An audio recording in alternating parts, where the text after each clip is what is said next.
এই ভিডিওটির মাধ্যমে সূরাতুল ইখলাস ভালো করে বানান এবং রিডিং শিখব। যারা কোরআনুল কারীম সহিহ এবং শুদ্ধ করে শিখতে চান তাদের জন্য অত্যন্ত শিক্ষণীয় একটি ভিডিও। চলুন শুরু করছি। সূরাতুল ইখলাস মাক্কিয়াহ। বিসমিল্লাহির রহমানির রহিম। অফে পেশ লামে জজম উল, হাপেশ হু, উল হু। ওয়ায় জবর লামে তাসদীদ ওয়াল, উল হু ওয়াল। লাম খাড়া জবর এক আলিফ ল, উল হু আল্লাহ। হাপেশ হু, হামজা জবর আহা জবর হা আহা। দাল দুই পেশ দুন, আহাদুন। এখানে যখন আমরা থেমে যাব তখন উচ্চারণ হবে আহাদে, আহাদে। আরেকটি কথা, দেখুন এখানে একটি তীর চিহ্ন আছে, তাই কলকলা করতে হবে। তাহলে উচ্চারণটা হচ্ছে কি, উল হুয়াল্লাহু আহাদ।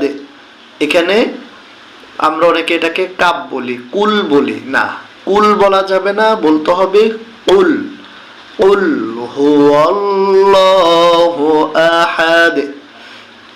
এবার দ্বিতীয় আয়াত। হামজা জবর লামে তাসদীদ আল, লাম খাড়া জবর এক আলিফ ল, আল্লাহ। হায় পেশ সদে তাসদীদ হুস, সদ জবর স হুস, আল্লাহু স। মিম জবর মা দাল পেশ দু, মাদু, আল্লাহু সামাদ, আল্লাহু সামাদ। লামে জবর মিমে জজম লাম, ইয়া জবর ইয়া লাম ইয়া। লামে জের দালে জজম লিদে, লাম ইয়ালিদে, লাম ইয়ালিদে। ওয়াও জবর ওয়া, লামে জবর মিমে জজম লাম, ওয়ালাম। ইয়ায় পেশ ওয়া জজম এক আলিফ ইউ, লামে জবর দালে জজম লাদে, ইউলাদে।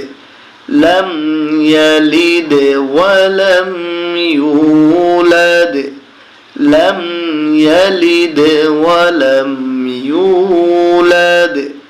এবার আমরা শিখব শেষের আয়াতটি। ওয়াও জবর ওয়া, লামে জবর মিমে জজম লাম, ওয়ালাম। ইয়া জবর ইয়া, কাফে পেশ লামে তাসদীদ কুল। দেখুন বন্ধুরা একটি কথা, এই কাপ এসে এই লামকে ধরবে, এই নুন এটি বাদ যাবে, পড়তে হবে না। দেখুন পেশের পরে জজমও এসেছে, তাসদীদও এসেছে। এরকম যদি কোথাও দেখেন তাহলে জজমওয়াল হরফটি বাদ দিয়ে তাসদীদওয়াল হরফটিকে ধরতে হয়।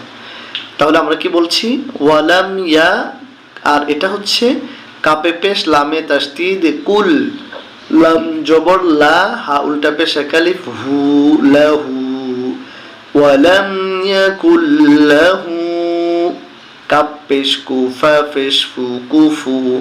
ওয়াও দুই জবর ওয়ান, কুফুয়ান।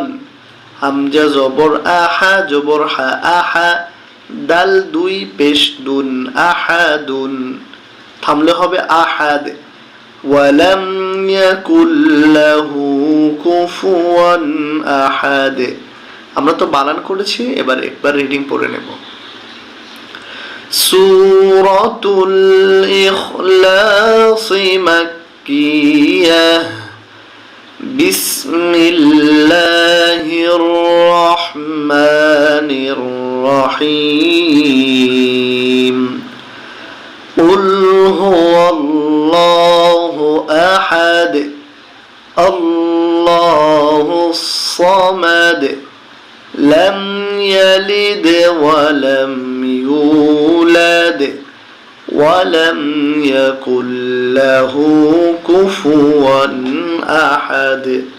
আজ এ পর্যন্ত থাকলো। সবাইকে ধন্যবাদ জানিয়ে শেষ করছি।